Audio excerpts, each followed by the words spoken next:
In today's video, I got you guys with the best controller settings that will give you absolute aimbot just like this. Since my last video, I have actually changed a bunch of settings in my new controller settings, so these are pretty much fully updated. And in this video, I had some crazy clips, so I recommend you stick around to the end, and let's just go straight into the video.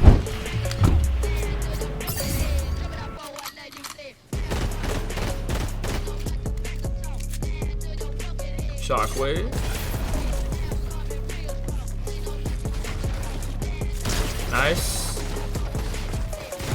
Dead. Oh my gosh.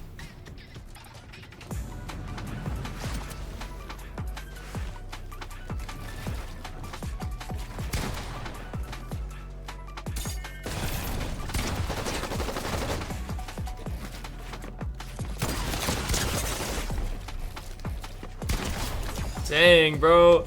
Oh my goodness. That is so wrong.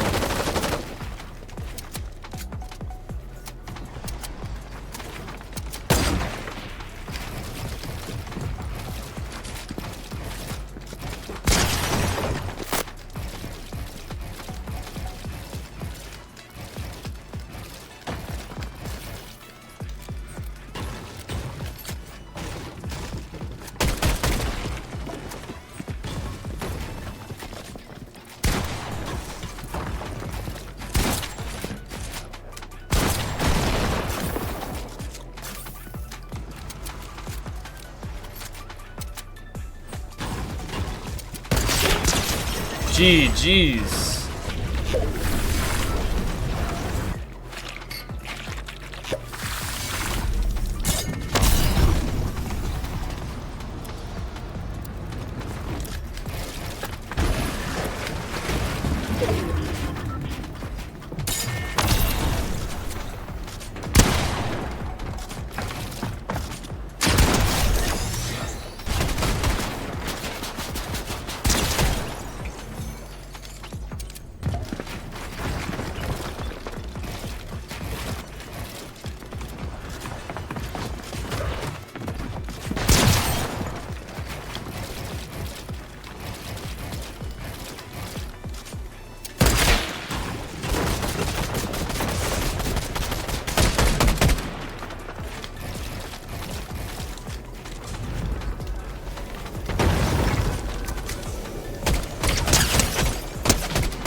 Oh my goodness.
Alright guys, so let me go show you guys my settings, but before I do, I want to give a big shout out to PlayStation. It's not the sponsor of this video, but one of their controllers, the PS5 Pro controller to be exact, is the exact controller that I've been using for 3 years now. Maybe 2. I don't remember when it came out, but I've been using it for a long time. And as you can see, the cool thing about it is these parts back here. You can make it mouse click, literally mouse click. It's like the trigger activation is so good. And also you can add modifications to it, like this grip I have here. This is from AIM, so shout out to AIM for the controller grip. And we also have these custom control freaks that are on the stick, which makes the stick a little bit higher and easier to grip for aiming. And the controller feels really nice, and the best part about it is there's these knobs on the bottom where you can actually take out the stick if it has stick drift. So again, this video is not sponsored by PlayStation. If you want to sponsor any of my videos, just let me know.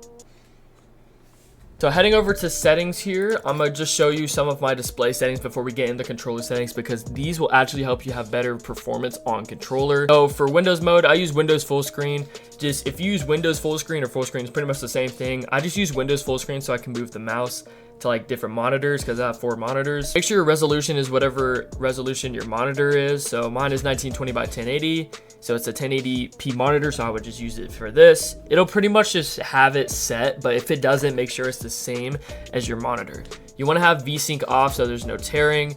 You want to have frame limit on whatever monitor hertz you have. So I have a 240 hertz monitor, so I use 240 FPS. For rendering mode, I use legacy performance. I should have it on performance. I'll change it after this, but pretty much how it works is legacy performance is for any low-end PC, and any kind of high-end PC is for just performance. Those are the two you only should ever use. If you use DirectX 11 or DirectX 12, you're missing out on a lot of performance. I use 150 brightness. I probably shouldn't. A lot of people have been telling me not to do it, but if you're on console, definitely use 100% brightness max to the fully max. I don't really use any contrast. I don't see the point of that. I don't use any colorblind mode. I used to use Triton Ope when I was on console. So if you're on console, make sure you're on max brightness, Triton Ope, and make sure your colorblind setting is on max 10. But I don't really use that because I don't really need it. You want to make sure user interface parallax is on. And again, some of these settings are not going to show up for you if you're on console. So just a little friendly reminder from me. Auto set quality, I don't know what that does. 3D resolution, I have it on 100. Dynamic 3D resolution is off, obviously. And make sure all these are off because you do not want to have any of those extra textures. And this is a very important one. If you have an NVIDIA graphics card or any kind of like NVIDIA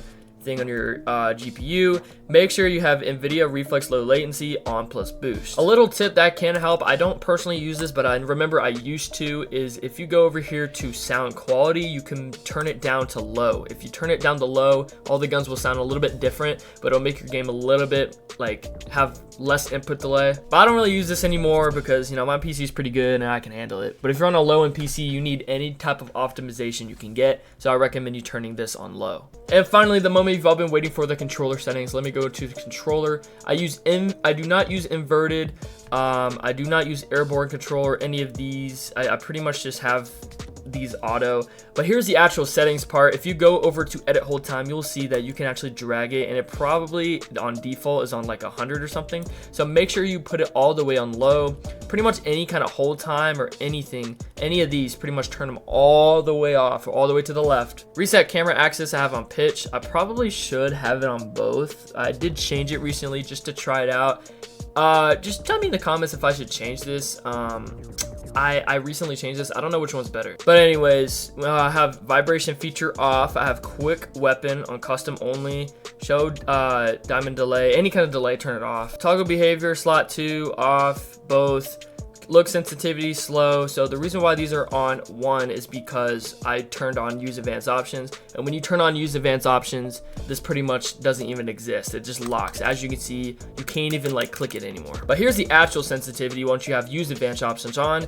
I use 2.1, 2.2.